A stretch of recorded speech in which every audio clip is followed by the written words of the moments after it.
Morning, welcome back to my channel Keya style. তো দেখো, কালকে তো বাড়িতে হয়েছিল হচ্ছে নীল পুজো। আর আজকে তো সবার বাড়িতেই নিম মানে ওই তিতার ডাল, আম ডাল, তিতা ভাজা মানে নিম পাতা ভাজা আর কি অনেক কিছু করে। তো আমাদের বাড়িতে ওগুলো হচ্ছে, মা করছে। আর আমি এখন এই বিছানা টিছানা গুছিয়ে এখন যাবো হচ্ছে রান্নাঘরে সকালের খাবার বানাতে। আজকে সকালে আমাদের খাবার ভাত হবে না, যেহেতু অনিমেষের অফিস ছুটি সংক্রান্তির জন্য, ব্যাংক বন্ধ। তো তার জন্য আজকে একটু রুটি তরকারি করব। সকালে ওগুলোই খাবো। আর মা এদিকে ওই আম ডাল, টক ডাল এগুলো সব বানাবে। তো এই যে এখন বিছানা টিছানা গুছাবো, উঠলাম একটু আগে, সবাইকে চা বানিয়ে দিলাম, সবারই যে চাটা খাওয়া হলো।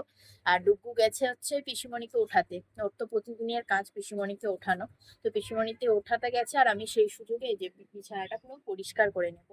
আর আজকে হচ্ছে নতুন বেডশিট আমি কিনেছি, ওই নতুন বেডশিটটা পাতবো ভাবছি। যেহেতু হচ্ছে কালকে পয়লা বৈশাখ, আমাদের বাড়িতে গণেশ পুজো হয়, তো আজকেই পেতে দেবো, কালকে আর সময় পাবো না এগুলো করার। কারণ সকাল থেকে ওই পুরোহিত আসবে, কাজ টাজ করতে হবে পুজোর কাজ, তার জন্য।